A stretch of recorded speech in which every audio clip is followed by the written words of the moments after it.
Bonsoir à tous, bienvenue à ce flash d'information. La troisième édition du festival dénommé Sud Komoé Agnitie s'est achevée ce samedi 15 décembre dans la ville d'Aboasso. Hier samedi, c'était la cérémonie officielle, cérémonie à laquelle a pris part le vice-président Daniel Kablon-Duncan. Et il a appelé lors de son intervention les différents peuples de Côte d'Ivoire à faire des valeurs culturelles le socle de la cohésion sociale. Nous en reparlerons dans l'édition de 20h. Les lauréats 2019 du prix des mécènes des arts et de la culture africaine sont connus. C'est une initiative de la Fondation des artistes africains. Ces prix sont décernés aux hommes et femmes qui œuvrent chaque année au rayonnement de la culture africaine.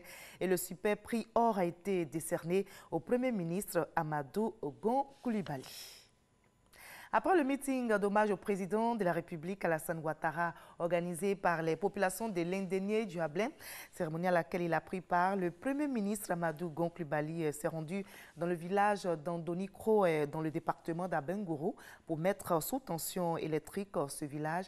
Et cette action s'inscrit dans le cadre du programme social du gouvernement, Programme en marche dans les régions ivoiriennes. Herman Niamien. C'est un rêve vieux de 37 ans qui vient de se réaliser.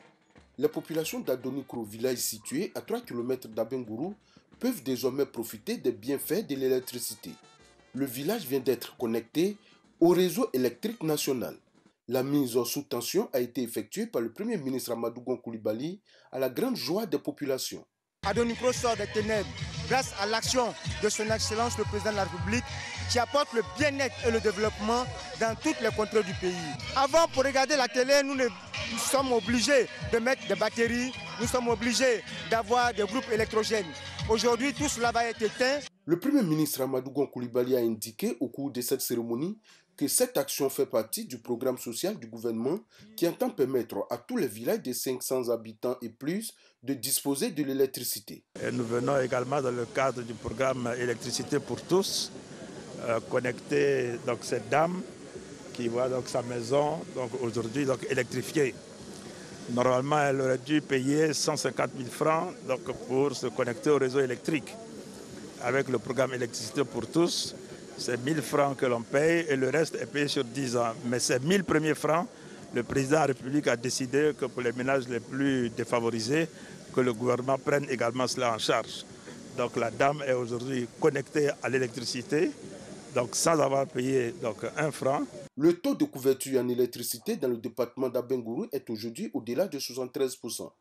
Les autorités sont confiantes que le taux de 100% sera atteint d'ici à fin 2020.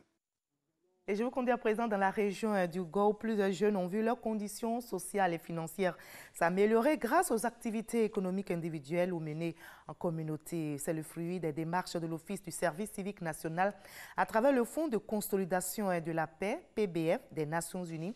Et bien pour s'imprégner du niveau d'avancement de ces projets et recueillir surtout les attentes des jeunes bénéficiaires, la secrétaire d'État chargée des droits de l'homme, Aimé Zébéyou, s'est rendue sur le terrain à Bayota et à Gagnoa. Plus loin, 22 civils ont été tués au cours d'une nouvelle attaque du groupe armé des forces démocratiques alliées, ADF, dans la nuit d'hier à aujourd'hui. Les corps ont été retrouvés dans la région de Béni, dans l'est de la République démocratique du Congo. Et notez que parmi les victimes, on compte 13 femmes. La veille, donc, 6 civils avaient été tués dans une attaque contre la ville de Béni, où l'armée a installé son état-major pour lutter contre les groupes armés, notamment les ADF. On va terminer par Niamey, la capitale nigérienne qui accueille depuis ce matin un sommet extraordinaire des dirigeants du G5 Sahel après l'offensive meurtrière lancée par des djihadistes contre une base de l'armée nigérienne dans l'ouest du pays qui a coûté la vie à plus de 70 soldats nigériens. Les présidents maliens, tchadiens, burkinabés, mauritaniens et nigériens affinent donc leurs idées pour arrêter les stratégies en vue de stopper l'action des terroristes dans la région. Et notez également que ces 6 derniers mois ont été les plus meurtriers pour le Sahel. Les Maliens ont perdu plus de 140 soldats et les Burkinabés plus d'une quarantaine.